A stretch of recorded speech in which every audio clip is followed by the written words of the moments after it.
अस्सलाम वालेकुम नाज़रीन, मैं हूं अहमद मंसूर और आज 14 अगस्त 2025 14 अगस्त 2047 को कायद आज़म ने, हमारे अकाबरीन ने पाकिस्तान बनाया था। आज का जो 14 अगस्त है वो हम मना रहे हैं इस एहसास के साथ, इस फ़ख्र के साथ, इस अज़म के साथ कि आज का पाकिस्तान हमारे मुसल्लह अफवाज ने, हमारे अवाम ने, हमारी लीडरशिप ने महफूज बनाया, उसका दिफा यकीनी बनाया।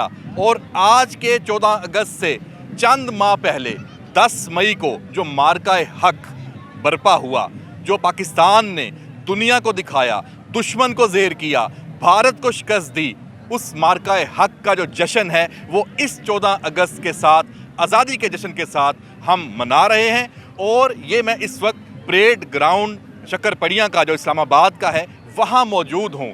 तो पाकिस्तान की जो तमाम जो सारी दफाई कुव्वत है, ताकत है, उसका जो मज़र है वो यहाँ सजाया गया है। यहाँ पाकिस्तान के जो अवाम हैं, फैमिलीज़ हैं, बच्चे हैं, नौजवान हैं, वो यहाँ पे आए हैं, आ रहे हैं और देख रहे हैं कि ये वो पाकिस्तान की मुसल्लह अफवाज का जो एक डिस्प्ले है, हमारी फायर पावर है, हमारा जो ड्रोन सिस्टम है, हमारी एयर फोर्स है, हमारी नेवी है, हमारी आर्मी है, एयर डिफेंस सिस्टम है, तमाम जो एलिमेंट्स ऑफ पावर हैं पाकिस्तान की मुसल्लह अफवाज के, उनका डिस्प्ले है। अवाम का जोशो खरोश यहाँ पे क्यों है, उसकी बुनियादी वजह है पाकिस्तान के अवाम आज पहली मरतबा 10 मई के बाद देखने आए हैं, याद करने आए हैं, मनाने आए हैं, हमारी अफवाज को शाबाश देने आए हैं।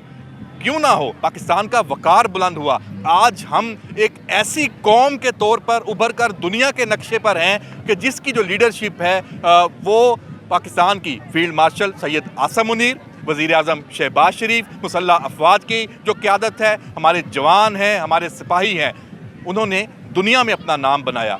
और आज के इस डिस्प्ले में ख़ास तौर पे एयरफोर्स की हम अगर बात करें तो हमारे जो जहाज़ हैं, लड़ाका फ्लीट है, वो तो है ही है, एयर डिफेंस सिस्टम है।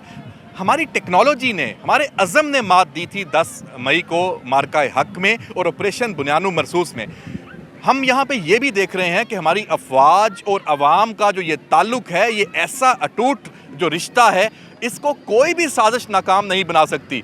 ये मज़हर है, ये मनाज़र देख के आप कह लें कि हमारे जो एहसासात हैं उनमें जोश है, हमें फ़ख्र महसूस हो रहा है। उसकी रीज़न क्या है, उसकी वजह क्या है कि एक साजिश थी, एक बयानिया बनाया जा रहा था, मुसलसल दुश्मन हमें कमज़ोर करता है। जब वो मैदान जंग में तो मात खाता है, शिकस्त खाता है, वो हमें मात नहीं दे पाता, लेकिन उसने ये साजिश की कि पाकिस्तान के जो अवाम हैं उनको अपनी जो मुसल्लह अफवाज हैं उनसे दूर किया जाए। ये साजिश हमेशा से है लेकिन कभी कामयाब नहीं हुई। और आज के जो ये मनाज़र हैं, और इससे पहले एक रात पहले जो स्पोर्ट्स कम्प्लेक्स इस्लामाबाद में मार्का हक की जो मरकज़ी तकरीब थी, मैं भी उसमें मौजूद था। फील्ड मार्शल थे, सदर मुमलिकत थे, वज़ीर आज़म शहबाज शरीफ थे और अवाम का जम्मे गफ़ीर था, एक जोश था, एक वलवला था।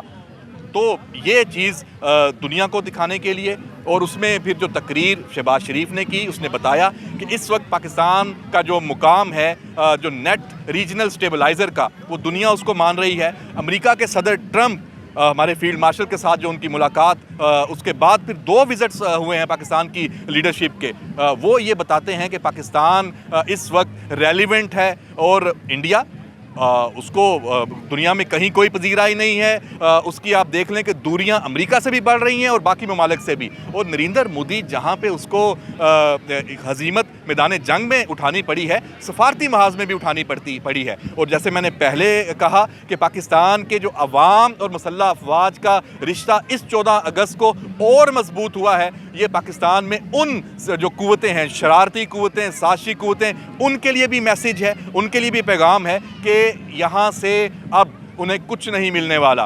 उनके जो अज़ाइम हैं वो नाकाम हुए हैं, होंगे, और इंशाल्लाह ये पाकिस्तान की मुसल्लह अफवाज, पाकिस्तान के अवाम सब मिलके एक और ताकत बनेंगे। अब हम मुआशी मैदान में भी एक आलमी ताकत बनेंगे।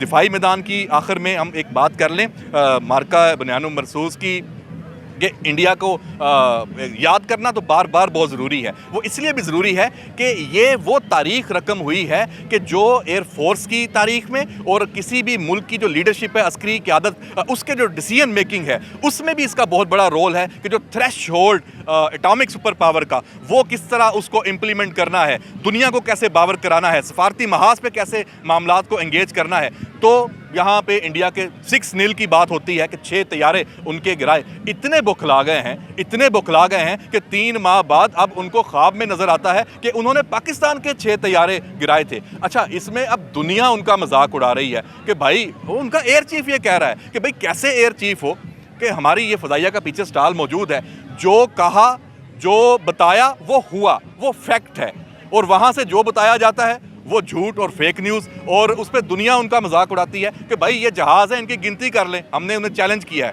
कि हमारे जहाज़ पाकिस्तान की फ़ज़ाइया के पास हैं, दुनिया को पता है कितने जहाज़ हैं, आएँ अपने माहरीन बुलाएं, तजियाकार जो आज़ाद बुलाएं, आके गिन लें।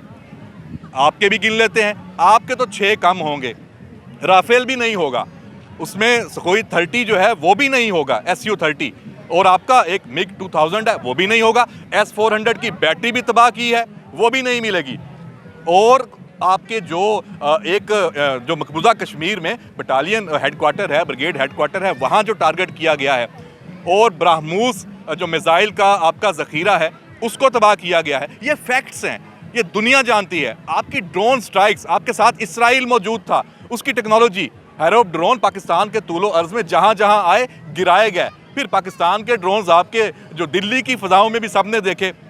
तो ये जो आपको शिकस्त हर महाज पे हुई है, ये पाकिस्तान के अवाम, क्या आपके मुल्क में आपके अवाम, आपकी लीडरशिप पे नरेंद्र मोदी, आपसे मैं आज 14 अगस्त को यहाँ परेड ग्राउंड में खड़े होकर ये सवाल पूछता हूँ कि क्या आपके अवाम इस तरह पाकिस्तान के अवाम की तरह अपनी मुसल्लह अफवाज, इंडियन जो एयरफोर्स है, उसकी बातों पर यकीन करते हैं?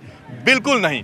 क्यों यकीन करें? आप तो झूठ बोलते हैं। हमारी अवाम का एतमाद, हमारी अवाम का जोश ये बता रहा है कि हमें सच बताया जाता है, जो दिखता है वो बिकता है, और हमारी फ़ज़ाइया ने, हमारी अफवाज ने जो दुश्मन का नुकसान किया वो दुनिया ने देखा है। तो जनाब, आज ये एक ऐसा दिन है कि इसमें जोश भी बनता है और इसमें अज़म भी बनता है और फ़ख्र भी बनता है। ये पाकिस्तान का वक़ार है, हमारी मुसल्लह अफवाज, और ये जो अवाम का जो रिश्ता है। और मैं फिर आखिर में ये बात कहूँगा कि जो साजिशें करते हैं, जो ये सोच रखते हैं कि पाकिस्तान के अवाम और मुसल्लह अफवाज के दरमियान कोई वो फासले पैदा कर सकेंगे, वो ख्वाबों की दुनिया में रहते हैं। और उनका ये उनकी सोच है, ये साजिश है, ये पहले भी नाकाम हुई है, आइंदा भी होगी। और दहशतगर्दी की जो जंग है उसमें भी पाकिस्तान सुरखरू होगा। हमारी मुसल्लह अफवाज कुर्बानियाँ दे रही हैं, वो एक तवील जंग है, वो एक मुश्किल महाज है, लेकिन पाकिस्तान वहाँ भी इंशाल्लाह सुरखरू होगा, जैसे माजी में जो मुख्तलिफ